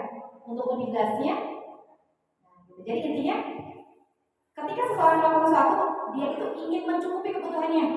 Ya, kasarnya ketika ada seseorang yang mencuri motor, ya, bukan dia kan butuh motor, bukan, karena itu kebutuhan harus dia penuhi, gitu ya. Dia butuh uang, gitu. Cuman tadi caranya yang salah seperti itu. Ya. Oke, ini dia. Nah, ini kemungkinan apa yang terjadi sama Romi itu ini. Saya lapar karena ibu saya tidak memberi saya bekal, ya kan? Cocok sekali rasanya. Agar teman-teman memperhatikan saya, bisa jadi dia tuh dicuekin gitu ya sama teman-temannya, akhirnya dia tuh nyari pola sendiri gitu kan. Saya katakan bu, teman-teman jadi takut sama saya. Nah, ini ceritanya dia minta kelas saya. Saya bosan dengan bekal yang dari ibu saya. Bisa jadi endog belinya, bisa jadi tempel lagi. Jadi pengen ada daging sapi gitu. Jadi saya senang menggabungkan teman, habisnya wajah mereka tuh jadi lucu-lucu. Ini banget, jahil banget kayak iseng gitu.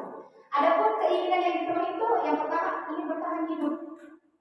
Mungkin ini kita ya, mungkin di kita ini ada 40%. Cinta dan kasih sayang. Nah biasanya caper ya Pak. Ini caper begini nih, yang butuh perhatian ini Pak. Yang butuh perhatian yang dimainkan nih. Kemudian ada yang namanya dia ingin menguasai, sok jeger lah gitu ya, sok preman ada gitu. Banyak bu, biasanya gitu ya. Kebebasan itu kan bebas. Pengen bebas biasanya ini anak misalkan pesantren gitu ya, anak-anak yang memang rada dijegal gitu kebebasannya. Ini agak cuma kesana doang, iseng ini, jahil atau ada yang ini. Dan semua kebutuhan ini ada di setiap sekolah itu ada. Makanya kita harus banyak mengoreksi. Ya. Selanjutnya, baik, alhamdulillah. Tugas saya sudah selesai. Selanjutnya akan dilanjutkan oleh Bapak Subhan. Terima kasih atas perhatiannya. Mudah-mudahan bermanfaat untuk kita, khususnya saya yang sangat minim akan disiplin seperti ini. Terima kasih atas perhatiannya. Bila kita bisa hidayah wa ya. Assalamualaikum warahmatullahi wabarakatuh.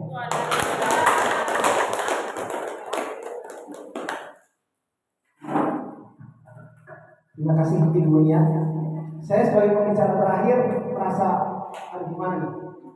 Dua sebelumnya itu ibu dan penyampainya lurus, enak dan sebagainya. Kita laki-laki sendiri di akhir bisa kira berapa dari awal. Kita lanjut aja, semoga dua materi selanjutnya ini bisa memenuhi teori-teori yang tadi disampaikan oleh dua rekan saya tersebut. Materi kelima yaitu 5 posisi kontrol kita sebagai guru terkait dengan pertanyaan pemantik tadi di awal yang disampaikan oleh Ibu Umay tentang hukuman, penghargaan maupun tentang keyakinan. Mungkin ini tidak terlalu jelas ya Bapak Ibu ya. Jadi digolongkan menjadi 5 posisi guru kita, 5 posisi kontrol. Yang pertama kadang-kadang guru itu bertindak sebagai penghukum. Yang sebagai penghukum itu seperti apa? Saya bacakan. Seorang penghukum bisa menggunakan hukuman fisik maupun verbal. Yang kita sepakati bahwa oleh kita sekarang ini, mulai dari sekarang kita untuk menghilangkan itu. Sebisa mungkin menghilangkan itu, karena itu akan menyakiti anak didik kita, baik secara fisik maupun verbal. Yang kedua, posisi kontrol guru sebagai penghukum sudah, yang kedua sebagai pemberi rasa bersalah. Pada posisi ini biasanya guru akan bersuara lebih lembut, ya, supaya tidak terlalu menyakiti. Ini strata di atasnya penghukum. Yang ketiga adalah guru bisa berposisi sebagai teman. Guru pada posisi ini tidak akan menyakiti murid, namun akan tetap berupaya mengontrol murid melalui persuasi. Jadi mengajak murid untuk ayo sama-sama kita ubah kebiasaan atau karakter yang baik menjadi lebih baik. Selanjutnya posisi keempat adalah pemantau. Dalam hal ini memonitor berarti mengawasi. Jadi mengawasi aktivitas murid. Dan yang terakhir adalah ini yang paling bagus yang diharapkan pada kurikulum sekarang, yaitu posisi kontrol kita sebagai manajer. Bu Siti, Pak Subhan, Pak Yudi, Bu Mei dan semuanya diharapkan sekarang bahwa posisi kontrol guru sebagai manajer. Ini top of the top. Jadi kita sebagai manajer, kalau udah menjadi manajer maka diharapkan menjadi lingkungan positif bisa tercipta. Bagaimana sih manajer itu? Posisi terakhir manajer adalah posisi mentor, di mana guru berbuat sesuatu bersama dengan murid, mempersilahkan murid mempertanggungjawabkan perilakunya, mendukung murid agar dapat menemukan solusi atas permasalahan sendiri.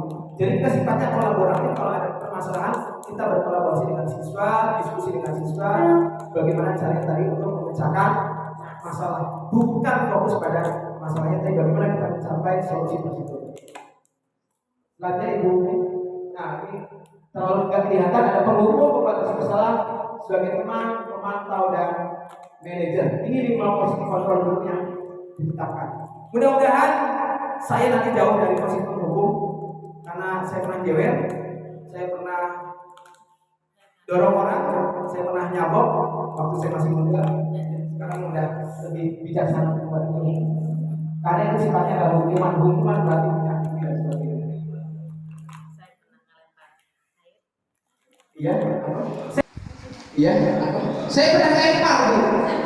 Saya pernah lempar penghapus Pak Ibi ke rekan, ke anak buah saya, murid saya namanya Idis. Mungkin angkatnya kamu mana ya? Idis. Kakak kelas ya. Diterangkan ngobrol baik. Sekali dua kali diingatkan, ngobrol baik. Akhirnya refleks saya lempar penghapus, peletok. Bukan seperti penghapus zaman sekarang di plastik. Kayu. Peletok. Enggak berdarah, cuma sakit karena dia nangis. Kelas 3 nangis kan lucu. Berarti apa yang saya lakukan menyakiti, nangis dan sebagainya. Dan waktu itu saya merasa saya tidak apa-apa, saya punya posisi kontrol terhadap anak. Saya orang dewasa bisa mengontrol dan sebagainya. Sekarang kita jawabkan bagaimana? Lanjut Bu. Ya, Bapak Ibu bisa mati bahwasanya itu adalah posisi kontrol positif, tetapi itu sifatnya eksternal. Sedangkan yang kita harapkan adalah posisi yang muncul secara internal dari dalam diri. Contoh saya bacakan satu aja. Ketika guru berbuat penghukum, maka menghardik, menunjuk-nunjuk, menyakiti dan menyindir. Oh saya suka menyindir cici ya, sorry ya. Ternyata itu adalah tidak diperbolehkan. Kurangilah minimal, jangan terlalu sering sebenarnya Bapak sering ya sih. Kan? Review itu tidak diperkenankan terus menerus. Pembuat merasa bersalah, berceramah, menunjukkan kekecewaan mendalam. Seperti ini contohnya. Happy, kenapa sih kamu segitu aja nggak bisa? Padahal Bapak udah buat soal itu lebih dari 2 jam. Kok kamu mengerjakan cuma 2 menit? Ini saya kecewa sama kamu, Happy. Itu ternyata ungkapan-ungkapan yang membuat rasa bersalah orang itu kurang bagus. Mungkin Remy akan berubah ke depannya mengerjakan soal lebih lama. Jadi kita pernah ya, sering ya, saya mau membuat soal ini 2 jam 2 hari, tapi siswa mengerjakannya 2 menit, 5 menit. Dan sebagainya. Sebenarnya kita sampaikan ke siswa merasa bersalah. Apakah ada perubahan pada siswa ke depannya? Ada. Tetapi itu sifatnya tidak langgeng, karena itu apa? Eksternal, karena karunia mungkin sama kesukaan, karunia mungkin sama riba dan sebagainya. Lanjut, posisi sebagai sebagai manajer, guru berkata, mengajukan pertanyaan-pertanyaan yang sekiranya kenapa sih Repi kamu mengerjakan soalnya kok cepet banget? Saya percaya kamu bisa, tapi hargai waktu yuk sama-sama. Nanti kalau kalian mengerjakan terlalu cepat, nanti teman-teman terpacu oleh kamu supaya pengen cepat. Nah, gimana tuh? Nanti kedepannya mengerjakan dengan santai, sesuai dengan waktu yang kita tentukan. Itu mungkin kata-kata yang diucapkan kalau kita sebagai manajer. Tidak menyalahkan, tidak menghardik, tidak membuat dia merasa bersalah dan sebagainya. Lanjut Ibu Mei. Ya, materi terakhir. Saya lihat Pak Yuda di bawah.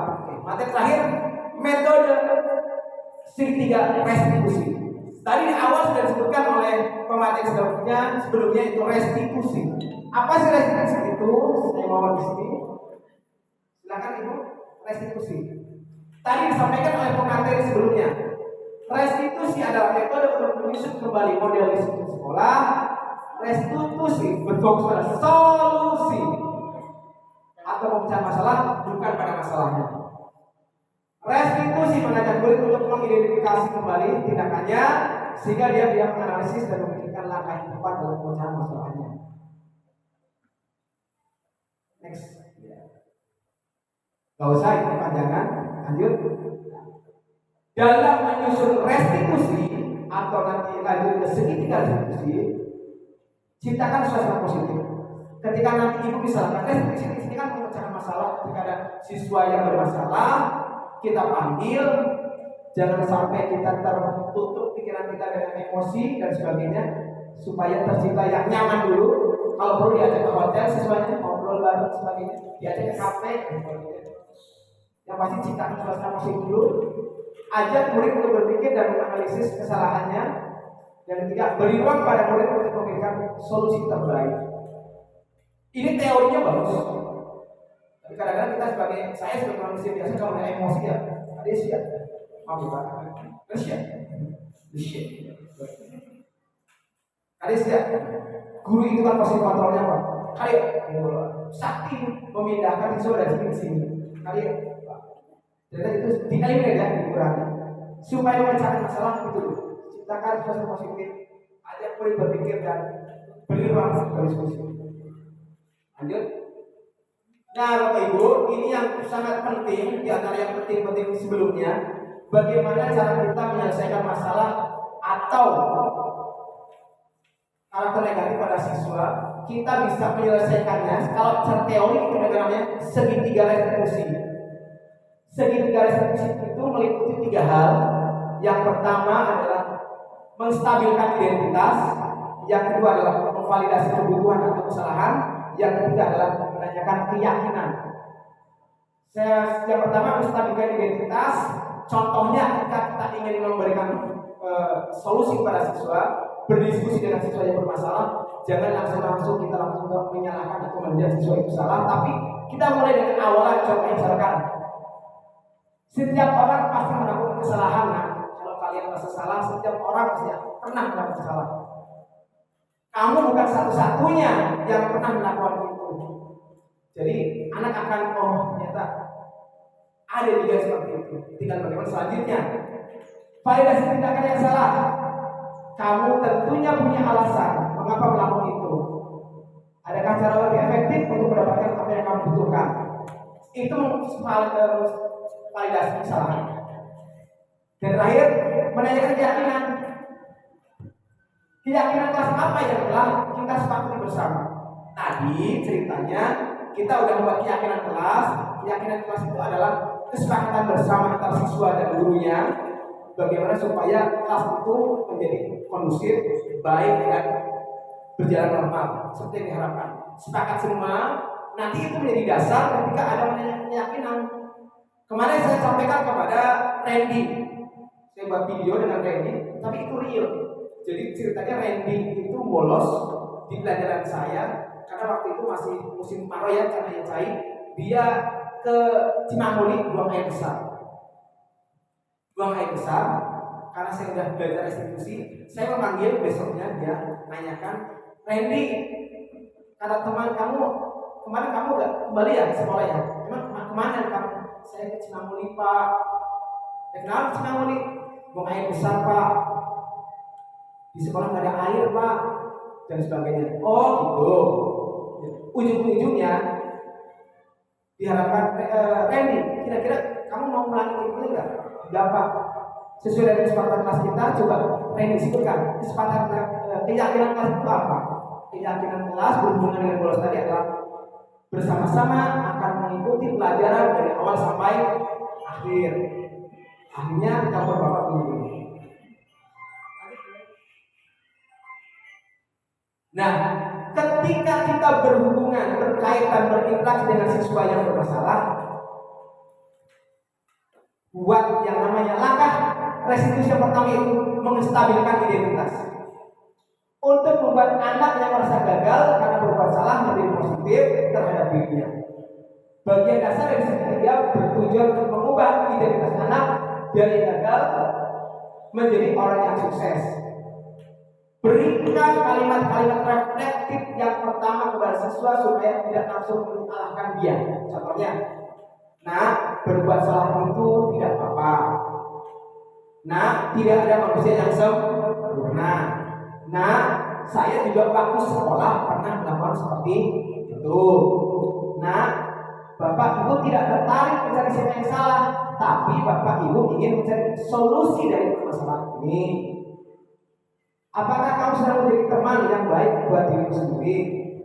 Kita ajak dulu untuk membuka cakrawala mengapa dia melakukan kesalahan. Lanjut yang kedua, langkah segitiga yang kedua adalah validasi kebutuhan, bahwa setiap tindakan kita dilakukan dengan satu tujuan, yaitu memenuhi kebutuhan dasar. Tadi kamu kebutuhan dasar manusia ada berapa tadi? Iya, ada 5 ya, bukan 4 ya.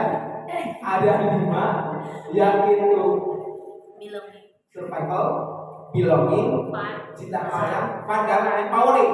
5. Namanya jadi sering kayak gini ternyata nyaman menggantikan. Oke, nggak apa-apa. Semua yang dilakukan oleh manusia adalah 5 kebutuhan dasarnya. Siswa pun manusia, jadi siswa pun lakukannya untuk memenuhi kebutuhan dasarnya. Tetapi catatan, jangan sampai apa yang dilakukan dalam memenuhi kebutuhan dasar menyakiti atau merugikan orang lain. Itu yang tidak benar. Ya. Lanjut, menanyakan keyakinan. Dan setelah itu dalam rangka memberi solusi terhadap permasalahan anak, kita sepakati dengan kita kaitkan dengan keyakinan. Nah, apa sih kesepakatan yang sudah kita sepakati bersama? Coba sebutkan, diingat kembali. Nah, apa nilai-nilai yang kita telah sepakati? Nah, apakah kamu ingin menjadi orang yang sukses, bertanggung jawab, atau bisa dipercaya? Nah, apa bayangan kita tentang kelas yang ideal supaya dia bisa menyampaikan pemaparan, bisa memecahkan masalah terhadap permasalahan dia tidak sesuai dengan kesepakatan dan keyakinan kelas.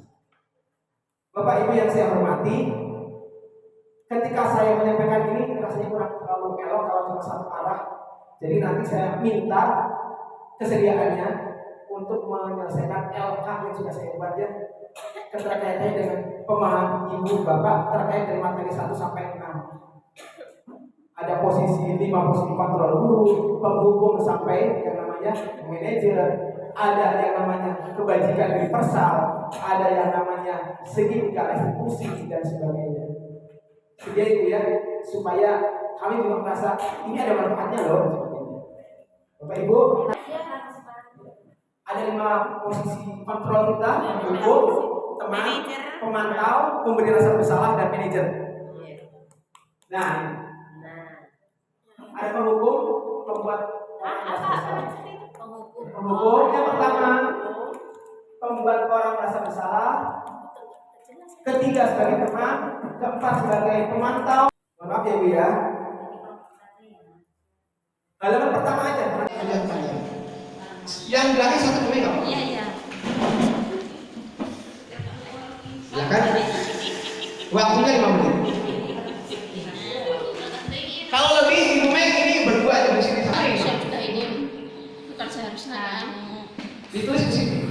Iya, supaya kita mengerti ini. Anaknya, kamu sudah mengecewakan bapak nak, itu pembatas bersalah. Kalau sebagai Bapak Ibu yang saya hormati, saya pikir waktu untuk mengerjakan LK sudah selesai ya. Saya minta ada satu kelompok saja memaparkan hasil diskusi kelompoknya dari kelompok masyarakat ya Pak dengan Mbak El. Silakan maju ke depan untuk memaparkan LK yang sudah dikerjakan secara kelompok tadi. Untuk yang lain mohon diperhatikan. Silakan Bu.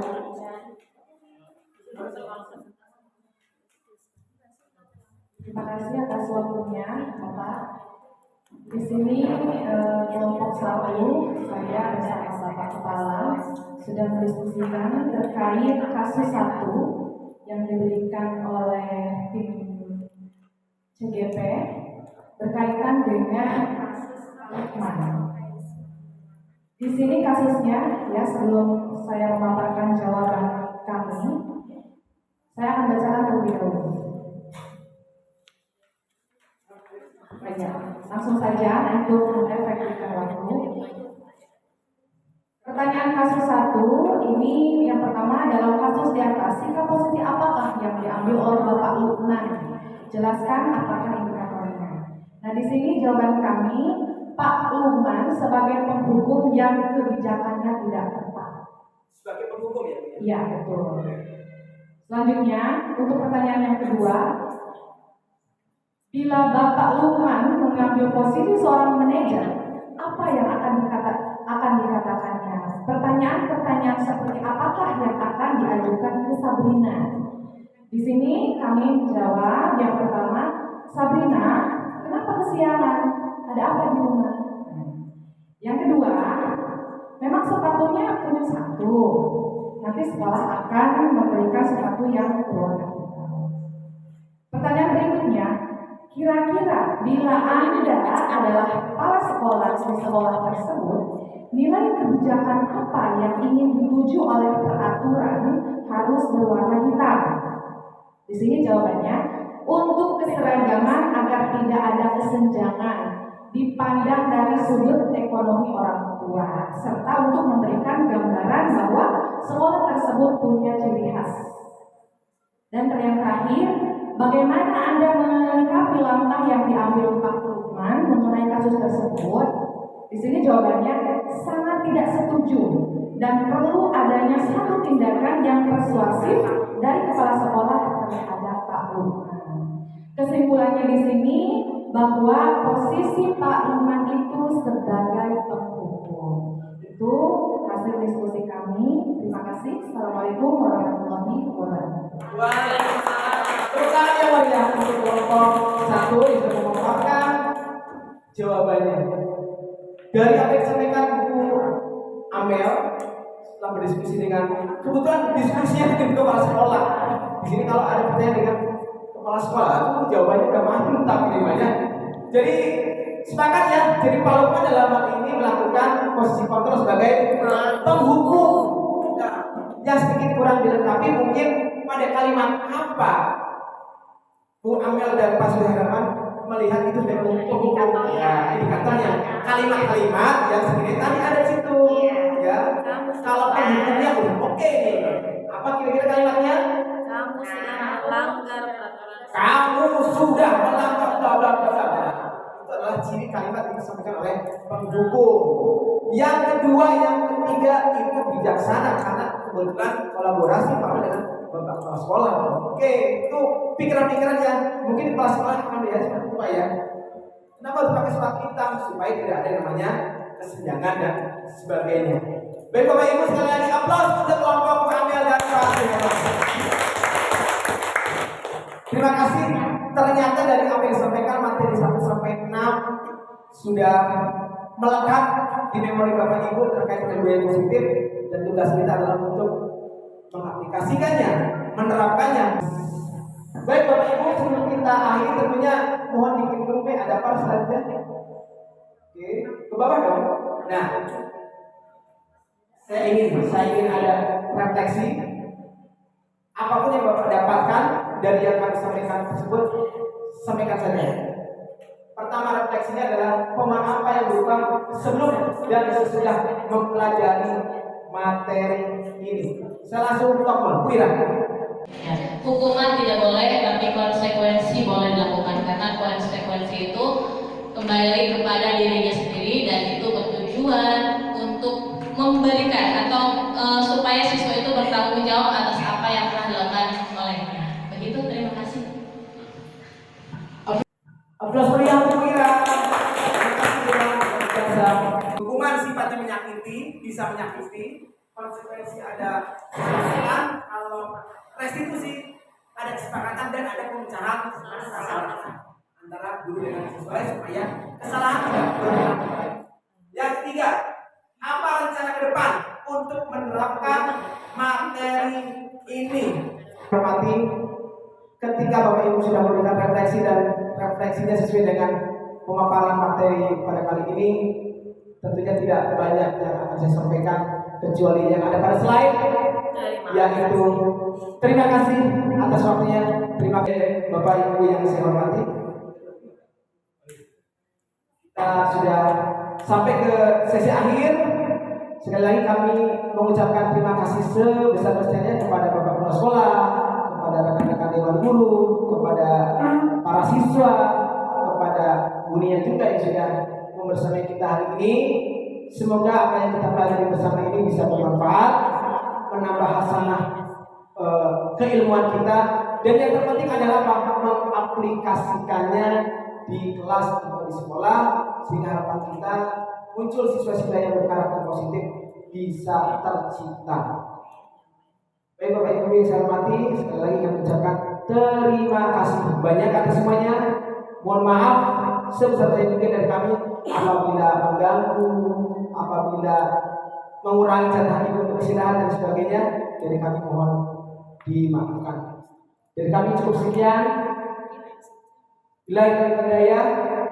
Wassalamualaikum warahmatullahi wabarakatuh.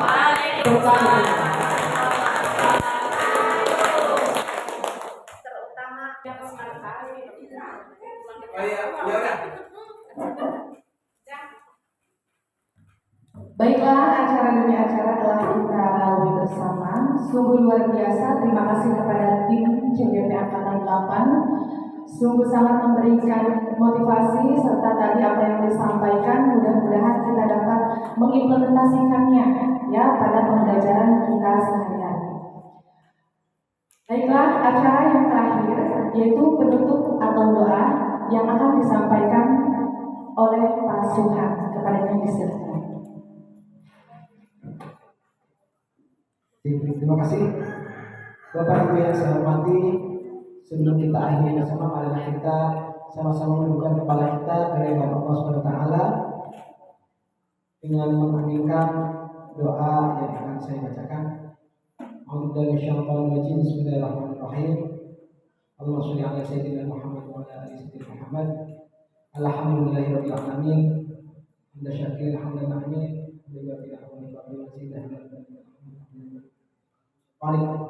اللهم افتح علينا في ابواب العلم وزد علينا علما نافعا في الليل والنهار بمنك يا فتاح واغفر فتوحنا علما فاجرنا في العلوم تفاهما ربنا لا تزغ قلوبنا بعد إذ هديتنا وهب لنا من لدنك رحمة إنك أنت الوهاب ربنا إننا سمعنا مناديا ينادي للإيمان أن آمنوا بربكم فآمنا ربنا فاغفر لنا ذنوبنا وكفر عنا سيئاتنا وتوفنا مع الأبرار اللهم اغفر لهم وارحمهم وعافهم واعف عنهم اللهم لا تحرمنا اجرهم ولا تحرمنا مغفرة لهم ربنا ظلمنا انفسنا وان لم تغفر لنا وترحمنا لنكونن من الخاسرين ربنا هب لنا من ازواجنا وذرياتنا قرة اعين واجعلنا للمتقين اماما رب اغفر لي ولوالدي وارحمهما كما ربياني صغيرا ربنا آتنا في الدنيا حسنة وفي الآخرة حسنة وقنا عذاب النار وقنا عذاب النار وقنا عذاب النار سبحان ربك رب العزة عما يصفون وسلام على المرسلين والحمد لله رب العالمين. السلام عليكم ورحمة الله وبركاته. Waalaikumsalam warahmatullahi wabarakatuh. Terima kasih kepada Pak Suhan. Baiklah, sampailah kita di akhir acara. Saya selaku MC, mohon maaf bila ada kesalahan. Bila diwakil. Wassalamualaikum.